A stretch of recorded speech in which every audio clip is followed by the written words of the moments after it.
Steve Roby from Marks on Commentary. I'm Jason Smith.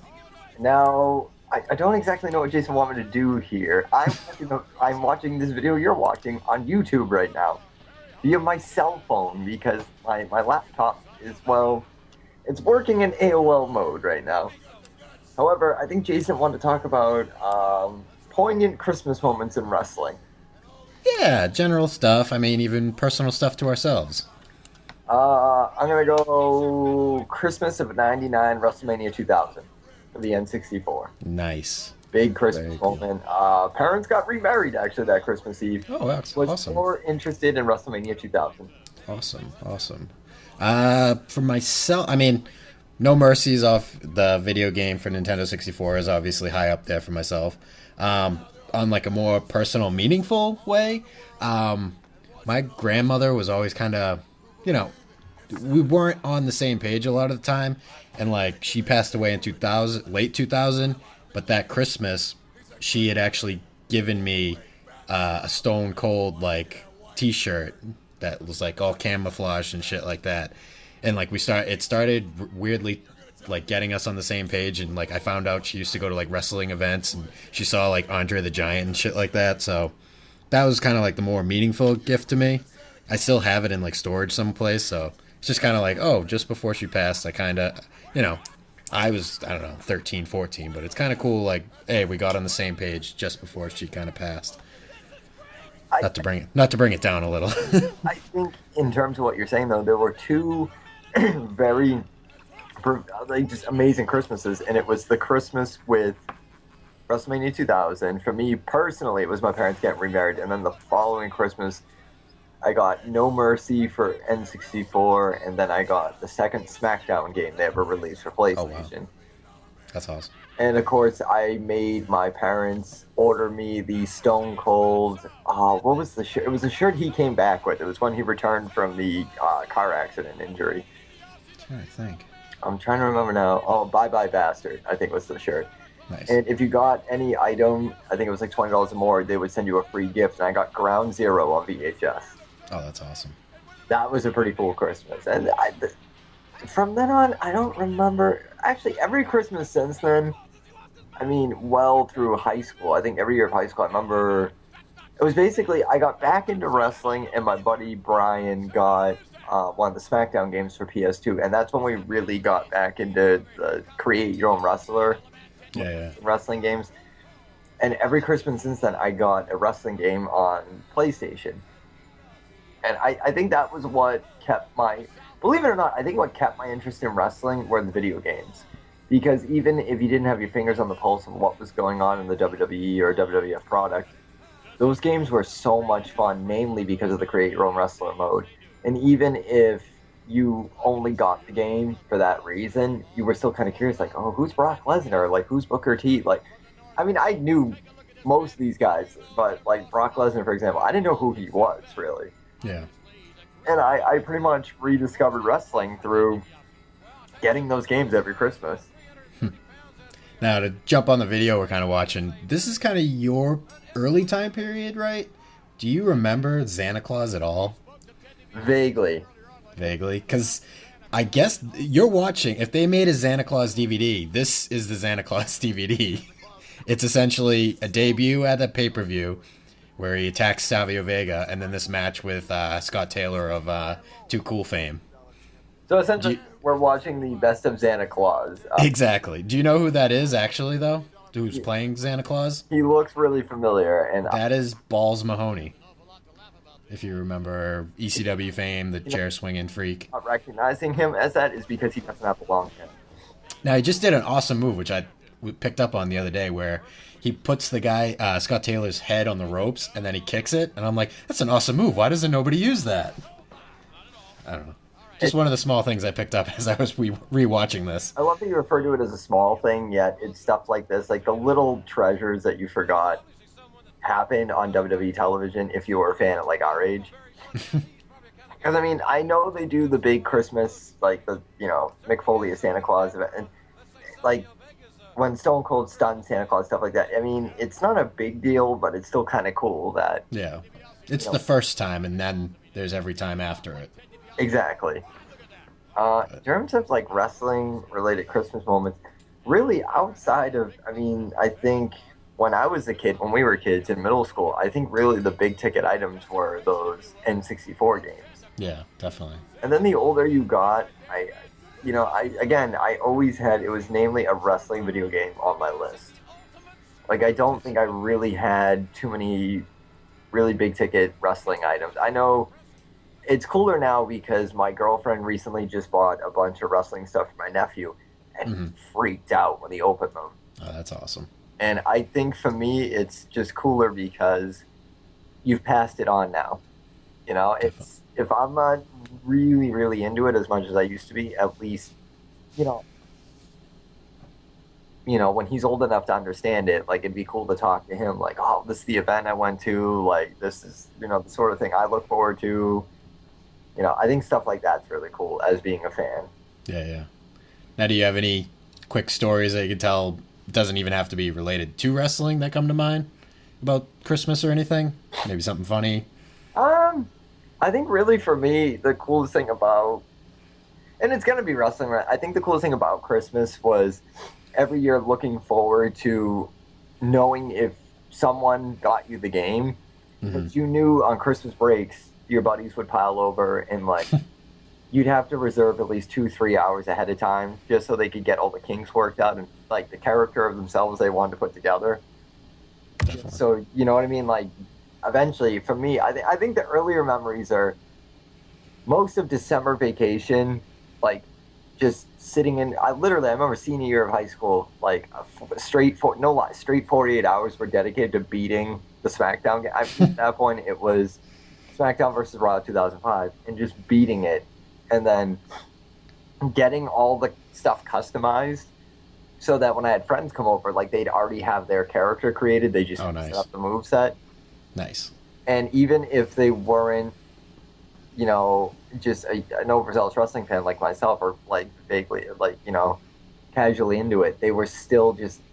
I remember there was one time in senior year of high school, probably around springtime, a buddy of mine was really into this girl, and he wanted to call her, but like I couldn't get this kid to call her, so I'm like, all right, dude, we're gonna have a wrestling match on SmackDown.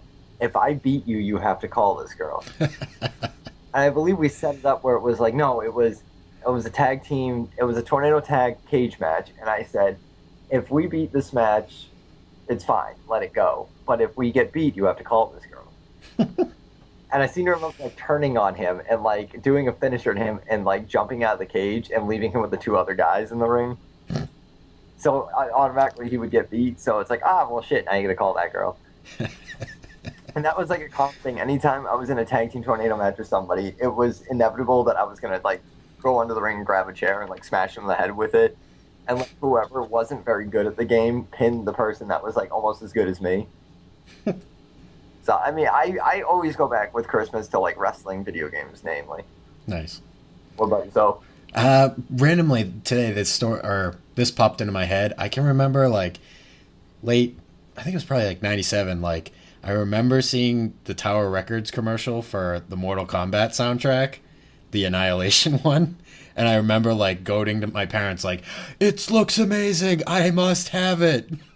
And I woke up at like 3 o'clock in the morning and checked my stocking, and it was in my stocking. And I remember like putting it into the CD player and like listening to the Mortal Kombat theme like over and over and over. It's 3 o'clock in the morning. My father hears it and he's like, "What the fuck are you doing up?"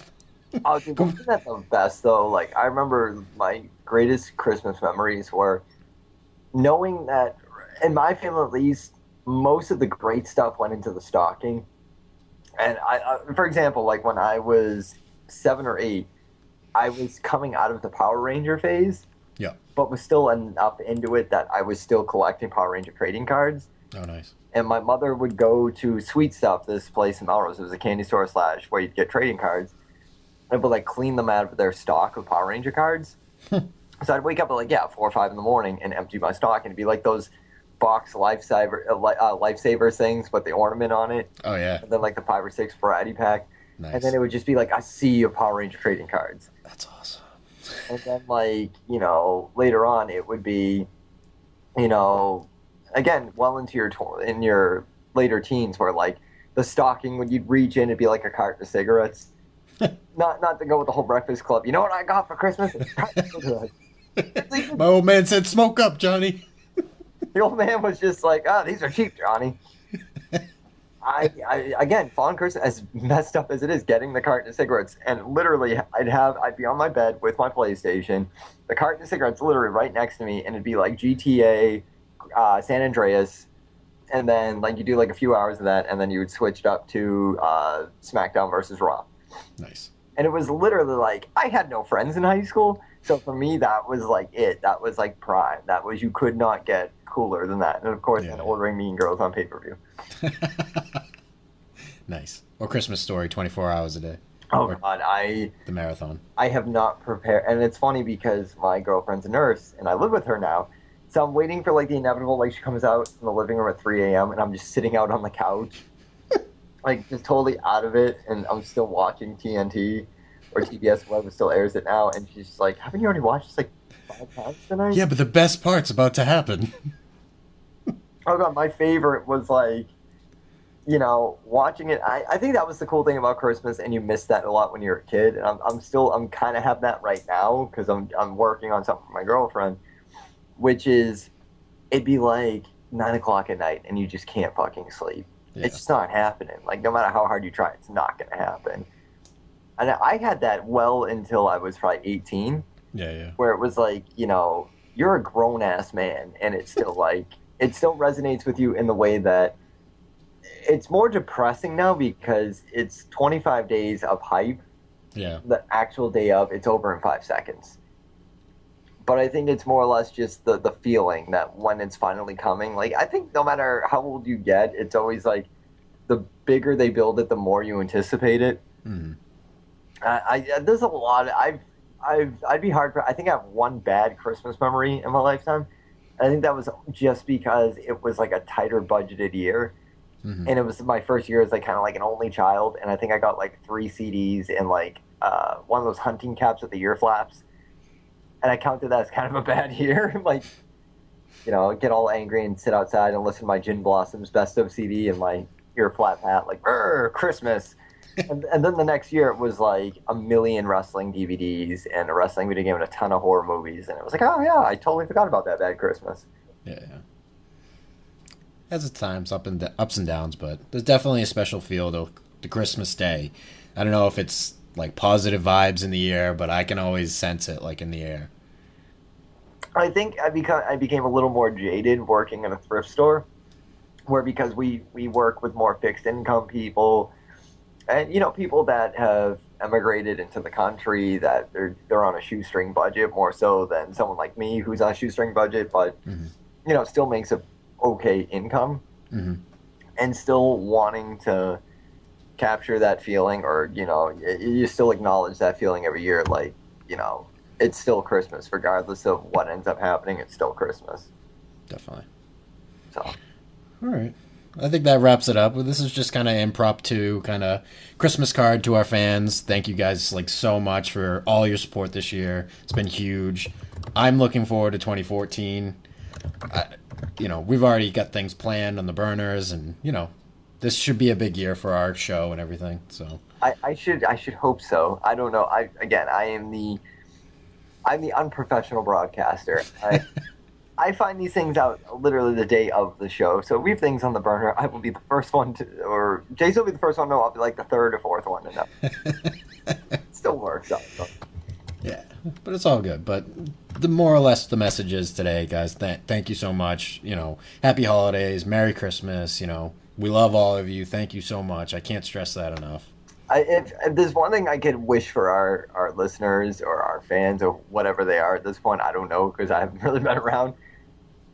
Honestly, if you're a gamer or not, like casually, whatever it may be, give yourself like that day to open your gifts, and not so much focus on the material aspect of it, but like who gave it to you, why did you want it, and what are you going to do with it? I mean that in all regards, tangible, intangible, emotion or physical, whatever.